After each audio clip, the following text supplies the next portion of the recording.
Hello everyone, welcome back to my YouTube channel. और आज हम पहुंच चुके हैं डेली वोकैबुलरी सीरीज में 40वें दिन पर 40 डेज 39 वीडियोस प्लेलिस्ट में हैं। आप देख सकते हैं चैनल पे विजिट करके। और ये सीरीज 100 तक जाकर ही रुकेगा, तो मैं बार बार कह रहा हूं, चैनल को सब्सक्राइब करके डेली एक वोकैबुलरी सीखिए। 40 दिन में 40 गुणे 50 यानी कि 2000 वर्ड्स हम बता रहे हैं। ये वीडियो कंप्लीट होने के बाद 2000 वर्ड्स कंप्लीट हो जाएंगे।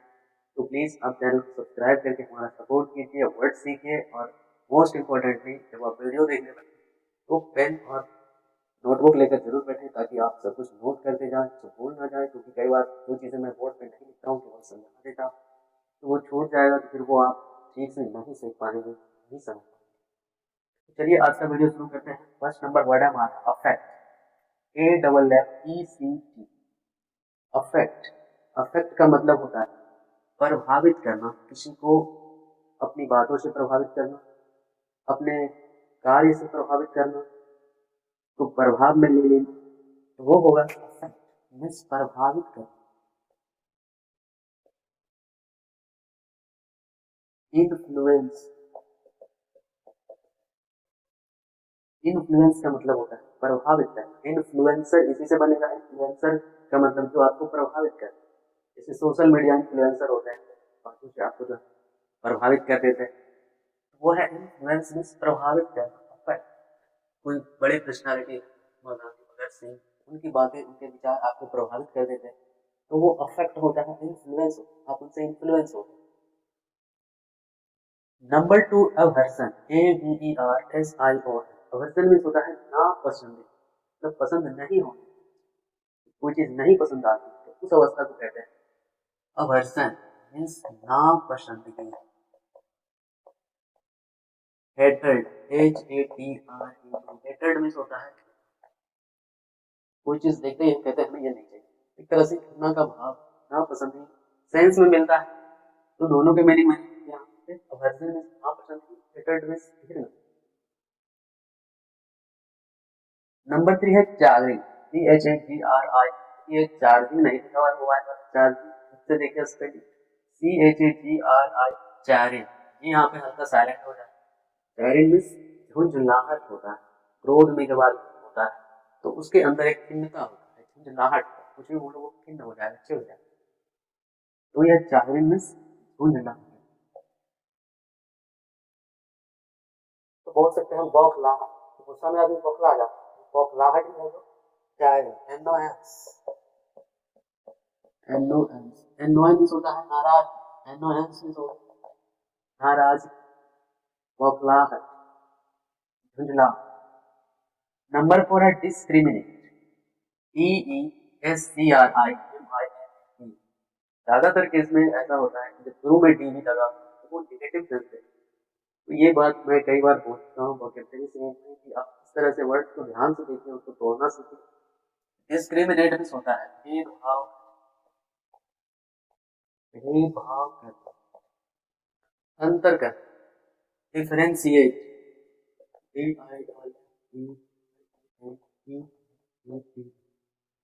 ताकि ये मैथ वाला डिफरेंशिएट नहीं है, गलत होता है वो अलग चीज है। ये डिफरेंशिएट में होगा अंतर करना, दो चीजों में अलग अलग अंतर बताना। डिफरेंशिएट, भेदभाव करना। और इसी में जो है इनडिस्क्रिमिनेट, आई एन जब लग जाएगा तो इसका सेंस उलट देगा, मतलब बिना भेदभाव। इनडिस्क्रिमिनेट का मतलब होता है बिना भेदभाव, और डिस्क्रिमिनेट का मतलब भेदभाव। तो यहाँ पे जब आई एन लग जाएगा तो इनडिस्क्रिमिनेट हो जाएगा। इनडिस्क्रिमिनेट मीन्स बिना भेदभाव।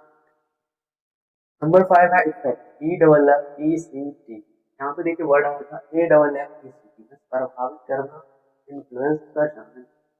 इफेक्ट जो है, ये जो है बाहर, ये क्या है बाहर, और ये क्या है इफेक्ट, जो है नाउन के केस में यूज। यहाँ पे नाउन के रूप में यूज होगा तो अफेक्ट नहीं हो तो इफेक्ट यूज। और इफेक्ट मीन्स हो जाएगा प्रभाव, परिणाम। कहने का मतलब है कि जैसे 1857 क्रांति के क्या परिणाम, तो वो परिणाम जो है इफेक्ट। इफेक्ट क्या हुआ, अफेक्ट का मतलब प्रभावित कर। जैसे the flood affected the area, बाढ़ ने जो है क्षेत्र को प्रभावित किया। लेकिन जब हम कहेंगे कि बाढ़ के क्या प्रभाव, तो what was the effect of, मतलब जब यहाँ पे नाउन के रूप में यूज करते हैं तो इफेक्ट ई वाला है, आउटकम, रिजल्ट, ये सब इनके सिनोनिम होंगे। इसके मतलब होता है परिणाम, आउटकम मींस परिणाम, रिजल्ट मींस परिणाम। 6 और 7 है इलिसिट, यहाँ पे ई से शुरू हो रहा है, आई एल से इलिसिट, इलिसिट, ये हल्का सा पढ़ेंगे इसको, इलिसिट, इलिसिट, इसमें थोड़ा जोर देके पढ़ेंगे। तो ये वाला जो इलिसिट है इसका मतलब होता है प्रकाशित करना। प्रकाशित करना का मतलब आप समझिए उजागर करना, कोई चीज है, कोई बात है, कवि जो दुनिया की नजर में उसको सबके सामने ला, इलिसिट है, ELICIT, मतलब डिस्क्लोज कर, डिस्क्लोज मीन्स उजागर, DICLOS, डिस्क्लोज, डिस्कवर, जो पहले से दबा हुआ है उसको बाहर निकालना दो।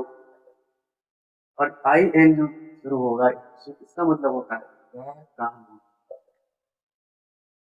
गैर कानूनी का मतलब हुआ जो कानून की नजर में सही नहीं है, कानूनन सही नहीं, गैर कानूनी, इलीगल।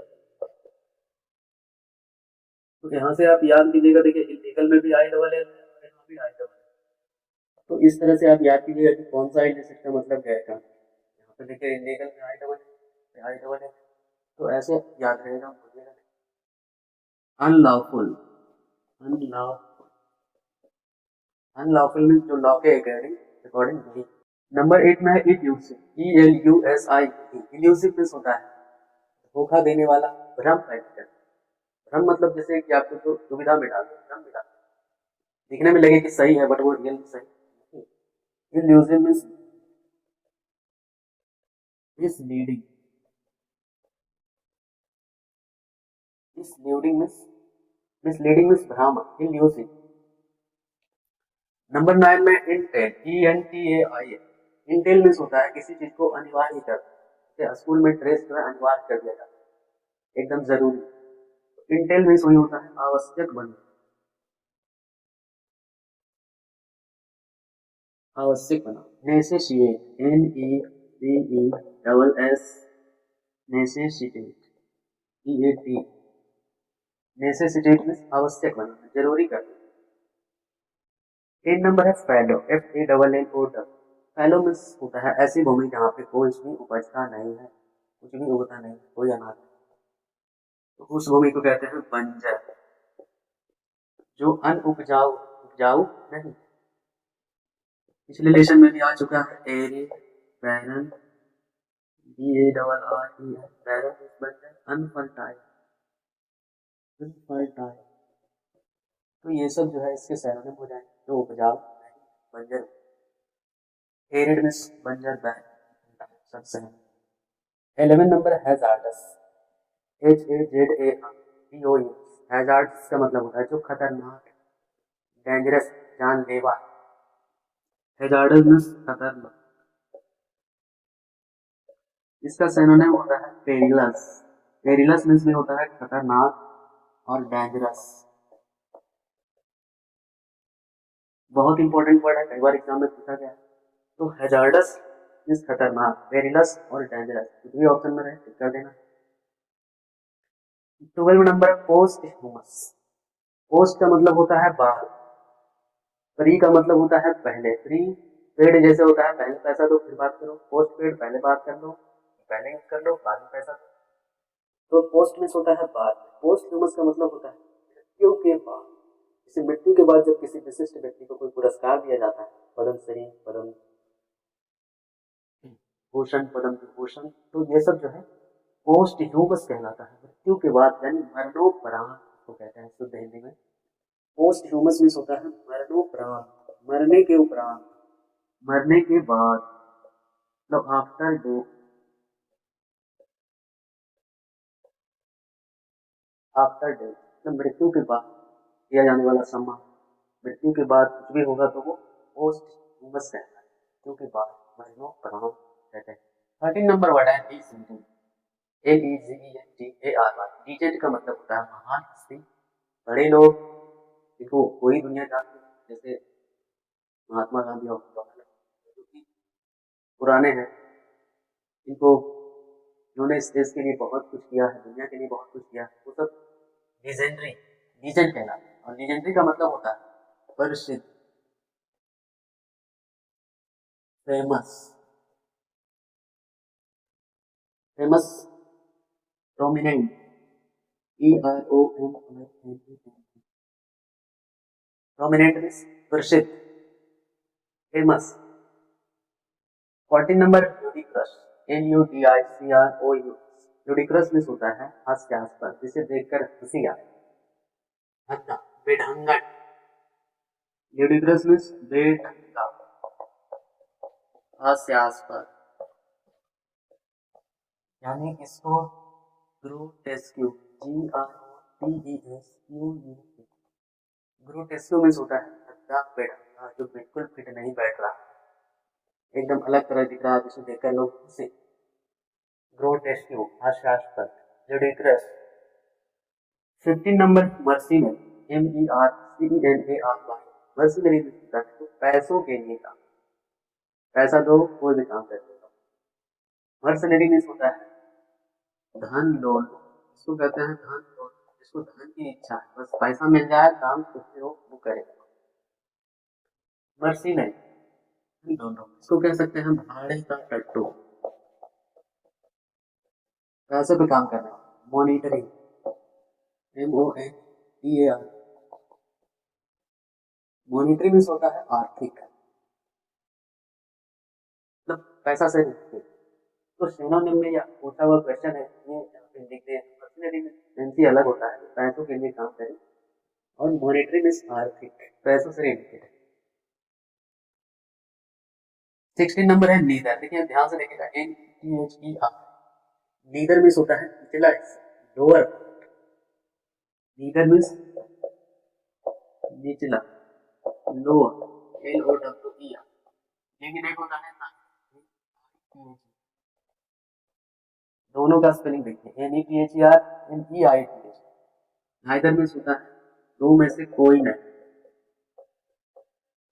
दो में से कोई नहीं, neither of the students, neither जहां लगा हुआ समझिए दो में से तुलना किया जाए, none of, no any, none means कई सारे में से कोई, तो नाइदर और नन को अलग ग्रामर का चीज है, जब कहीं फिनिश हो जाए सॉल्यूशन तक, उसके बाद ग्रामर मिलती है।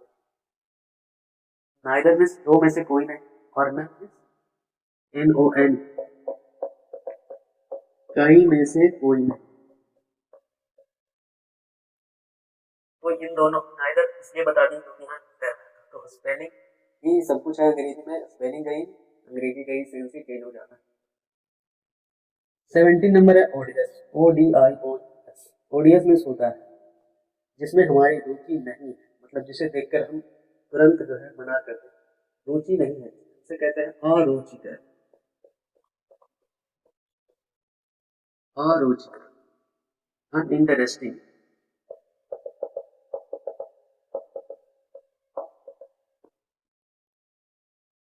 अनइंटरेस्टिंग, मतलब जिसमें कोई इंटरेस्ट नहीं है, कोई रस नहीं है, कोई स्वाद, बोरिंग टाइप। 18 नंबर है प्रोविजनल, PROVISION, प्रोविजनल सर्टिफिकेट आपको मिला होगा, तो जब ओरिजिनल जो सर्टिफिकेट होता है वो नहीं होता, तो प्रोविजनल सर्टिफिकेट देना था ताकि आप अपना काम, तो ये प्रोविजनल है, इसका मतलब होता है टेम्पररी, मतलब अस्थायी, जो थोड़े समय के लिए काम चलाऊ होते, टेम्पररी।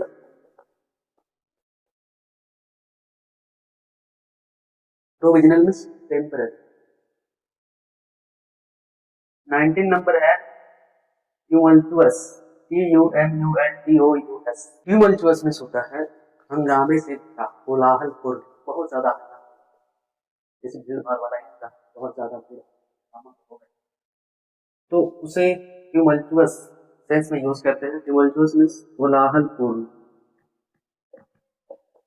बहुत ज्यादा हंगामा, ट्यूमल्टुअस। इसका सिनोनिम हो जाएगा टर्बुलेंट, TURBULENT, टर्बुलेंट मीन्स होता है अशांत, अशांत मतलब जो शांत नहीं है, बहुत ज्यादा हल्ला हंगामा, टू मच नॉइस, टर्बुलेंट और tumultuous मीन्स कोलाहलपूर्ण, हल्ला हंगामा, जो भी समझिए आप। 20 नंबर है यूजर्व, USUR। यूजर्व में होता है किसी को गद्दी से हटाना, बेदखल कर देना, सिंहासन से हटाना, गद्दी से हटाना। इसका सिनोनिम डिथ्रोन,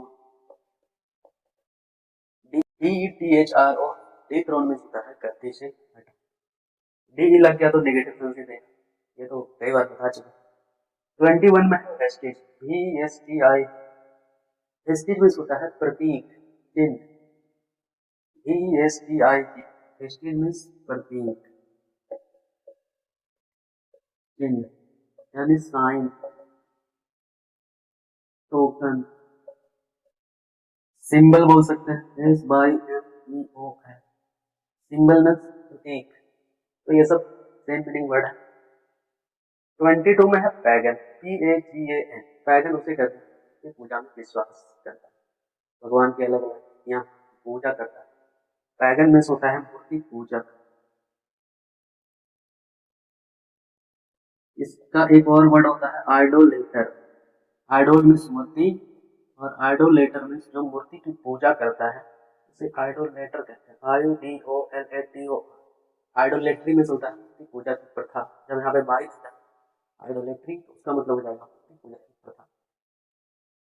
पैगन मीन्स मूर्ति पूजक, आइडोलेटर मीन्स वही होता है मूर्ति की पूजा करता है। तो इस तरह से आपको जो है 22 सिनोनिम्स के अलावा और कई सारे वर्ड बताए आपको। तो जब आप वोकेबलरी इस तरह सीखते हैं प्रतिदिन कंटिन्यूटी और कंसिस्टेंसी बना के, तो आप अंग्रेजी पे जो है अच्छी पकड़ बनाते हैं, बहुत कुछ बदलाव आता है भाषा शैली में, लिखने की शैली में। तो आज के लिए बस इतना ही। वीडियो कैसा लगा कमेंट में अपने फीडबैक और सजेशंस दीजिए, और अच्छा लगे तो दोस्तों के साथ भी शेयर करें, उनको भी सीखने का मौका दें। तो आज के लिए बस इतना ही, मिलते हैं नेक्स्ट वीडियो में। नमस्कार।